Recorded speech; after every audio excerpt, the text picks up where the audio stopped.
My wife's lawyer called. She wants the house, the car, and alimony. I said, I'll see you in court.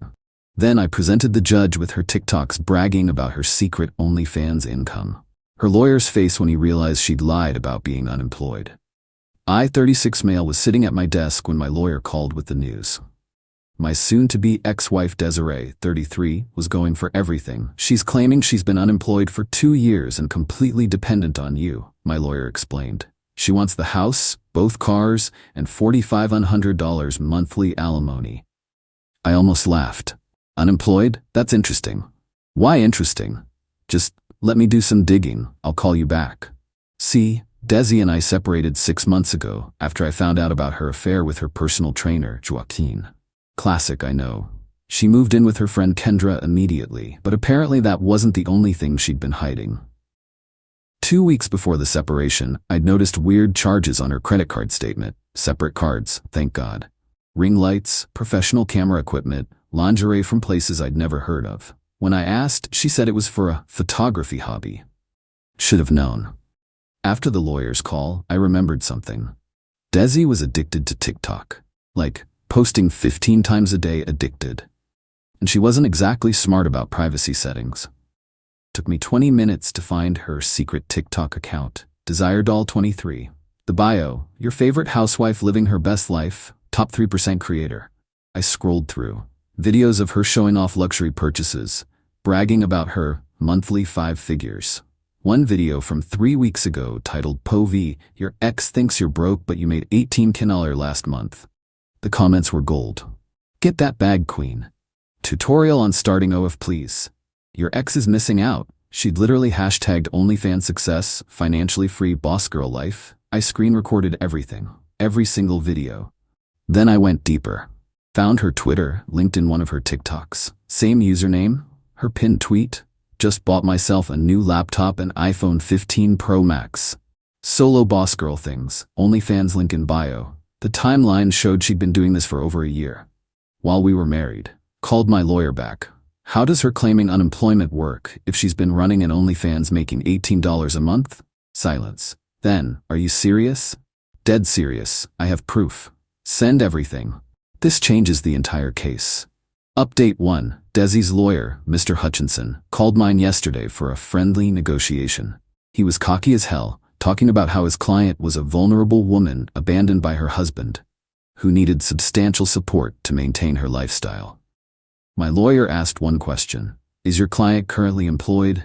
No, she's been unable to work due to emotional distress from the marriage breakdown. Interesting, we'll see you in court.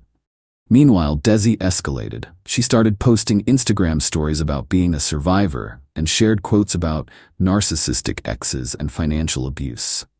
Her mom, Lorraine, commented on everything with prayers, hands emojis, and stay strong, baby. Then she made a crucial mistake. She posted a TikTok literally titled, Divorce Day Countdown, Securing My Bag, where she joked about how her ex thinks she's broke but doesn't know about her secret empire. 1.2 million views. The algorithm loved it. She also did a day in my life as a single girl boss video. Showed her morning routine in what was clearly a luxury apartment. Not Kendra's place. Starbucks order, $12 custom drink, workout at an expensive boutique gym, nail appointment, shopping haul from Nordstrom. All while claiming to be unemployed and destitute in court documents. But here's where it gets better. My buddy Terrence works in IT and noticed something. Bro, did you know OnlyFans creators have to file taxes? Like they get 1099s? The light bulb went off.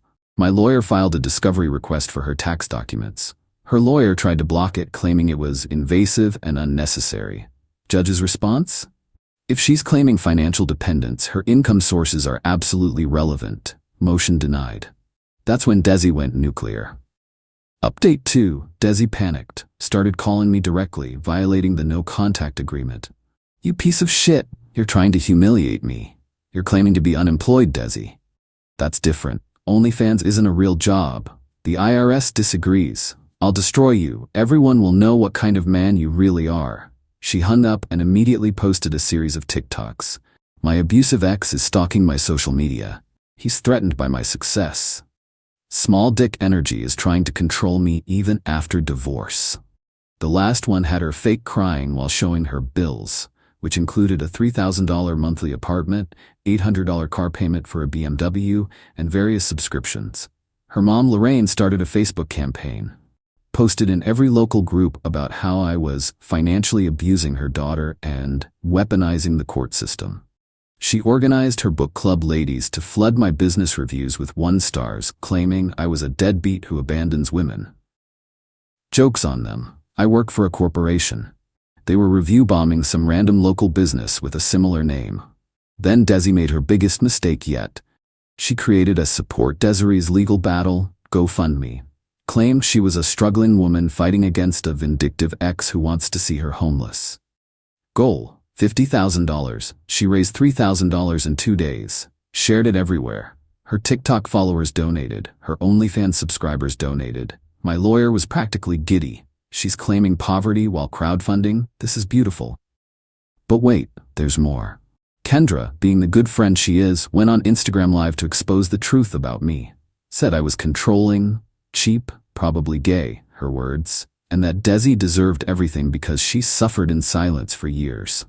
Someone in the comments asked, if he's so cheap, how does Desi afford all that stuff she posts? Kendra, without thinking, girl, Desi makes her own money. She doesn't need his pennies. She makes more in a month than he does in 3. Screen recorded. The day before court, Desi's lawyer called for an emergency settlement meeting. My client is willing to accept a modest settlement. $100,000 lump sum, no alimony, she keeps her car. My lawyer, no. This is vindictive, you're trying to shame her. She shamed herself. See you tomorrow. The court date, I showed up in my best suit.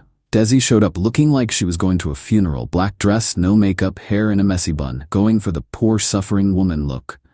Her mom, Sister Gabrielle, Kendra sat behind her. They shot daggers at me. Judge Martinez, a woman in her 60s who looked like she'd seen everything, reviewed the initial filing. Miss Desiree is requesting the marital home, both vehicles, and $4,500 monthly alimony based on, let's see, complete financial dependence on Mr. Name due to unemployment spanning 2 years. Is this correct, Mr. Hutchinson? Yes, Your Honor. My client has been unable to work due to. I see. And Mr. Name's response? My lawyer stood up. Your Honor, we have evidence that Miss Desiree has been employed and earning substantial income that she's failed to disclose. Hutchinson jumped up. This is an ambush. We haven't seen this evidence. It was posted publicly on TikTok, Your Honor, with 1.2 million views. The judge's eyebrow went up. Continue. My lawyer connected his laptop to the court display. First video, Desi bragging about making 18K last month. Hutchinson's face started changing color. Second video, the divorce day countdown where she talks about her secret empire. Third video, the luxury apartment tour. Fourth video, POV, your ex thinks you're broke but you're a top 3% creator. The judge turned to Desi. Miss Desiree, are you employed? It's not traditional employment. Are you earning income? It's complicated. It's a yes or no question. Yes. Hutchinson looked like he wanted to disappear. My lawyer wasn't done. Your Honor, we also have Miss Desiree's OnlyFans statistics showing consistent monthly earnings between $15,000 and $22,000 for the past 14 months. 14 months? The judge looked at Desi. You've been earning this while married? Yes. And you filed this request claiming unemployment and financial dependence? Silence.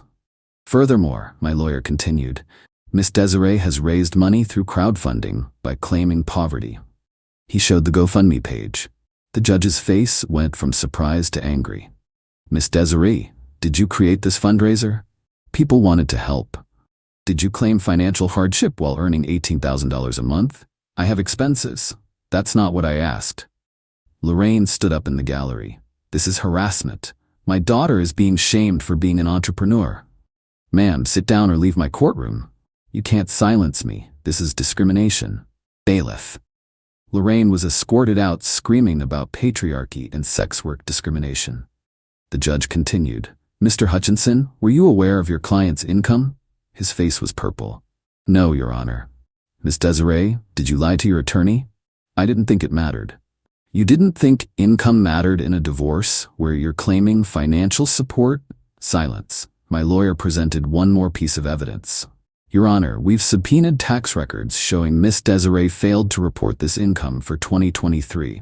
The IRS has been notified. Desi burst into tears. Real tears this time. The judge took a recess. When she came back, her decision was swift. I find Miss Desiree's testimony completely lacking in credibility. She has deliberately misrepresented her financial situation to this court and her own attorney. The request for alimony is denied. The marital home, purchased solely by Mr. Name before marriage, remains his property. Ms. Desiree may keep her personal vehicle and belongings. Each party will pay their own legal fees.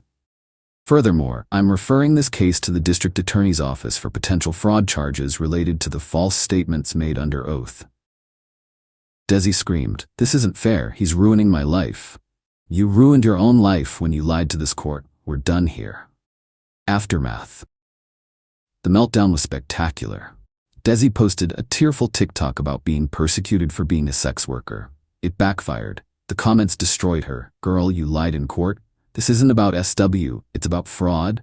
You really thought you could scam the system? The entitlement is wild." Her OnlyFans subscribers started dropping. Turns out, people don't like supporting someone who tried to commit fraud.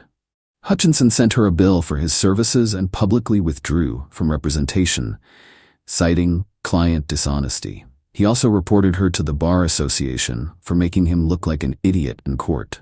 The IRS opened an audit. Turns out she owed about $40,000 in back taxes. They froze her accounts. The GoFundMe was investigated for fraud.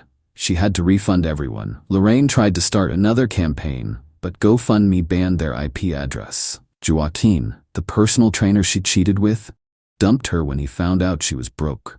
Posted on his Instagram story, "Don't let toxic people drain your energy." Kendra kicked her out after Desi couldn't pay rent. Her Instagram live rant about it was legendary. "I defended this girl and she couldn't even Venmo me utilities." Talking about the IRS froze her accounts. Maybe don't lie in court then. But the ultimate karma came last week. Desi applied for a regular job at a marketing firm. They Googled her, found the TikToks, found the court news, found everything. She didn't get the job. She's now living with her mom, who's still posting about injustice on Facebook to her 12 followers who haven't blocked her yet. Her sister Gabrielle actually reached out to apologize. "I didn't know she was lying. I'm sorry for what we put you through." Apparently, Desi had been borrowing money from her for months, claiming I'd cut her off. Final update. Desi tried one last Hail Mary. She went on a podcast called Divorced and Empowered to tell her truth. The host, not knowing the full story, let her rant for 40 minutes about how I weaponized the patriarchy, how the judge was biased against sex workers, how she's a victim of financial abuse, how she's starting a course on surviving narcissistic divorce. The podcast went live. Within hours, people flooded the comments with the court documents and her TikToks. The host had to take it down and posted an apology for not properly vetting guests. The course she tried to launch? 8 people signed up. 5 demanded refunds when they found out about the fraud charges. Meanwhile, I'm doing great. Got promoted at work. Turns out my company loved how I handled the whole situation professionally. Started dating Ramona, a teacher who thinks social media is mostly pointless, her words. She laughed for 10 minutes when I showed her the small dick energy TikTok. The house is peaceful. Renovated the room Desi used for her content creation. It's now a home gym. Last I heard through mutual friends, Desi's OnlyFans is basically dead, dropped to bottom 60%. She's working at her mom's friend's boutique for minimum wage. The IRS payment plan is taking most of her earnings. She tried to start a new TikTok about rebuilding after injustice. 32 followers. Joaquin is engaged to another client. Lorraine got permanently banned from Facebook for harassment. The fraud investigation is ongoing. DA says she'll probably get probation and fines, but the IRS doesn't play. To everyone asking if I feel bad, no, she lied about being unemployed while making more than me. She committed fraud. She tried to steal my house. She thought she was smarter than everyone else. She literally posted evidence of her own crimes for millions to see. Play stupid games, win stupid prizes. The only thing I regret? Not seeing the entitlement earlier. Like when she made me return a birthday gift because it wasn't the right brand. Or when she said her friend's ex was stupid for not just giving her his car in their breakup. Red flags everywhere. My lawyer still has her TikTok saved, says they're educational material for future clients about what not to post during a divorce. Cool? Cool. P.S. Desi, if you're reading this, and I know you are because you still check my socials with fake accounts, your mom asked me for money last week. Said you couldn't afford groceries. I sent her a link to job listings. You're welcome.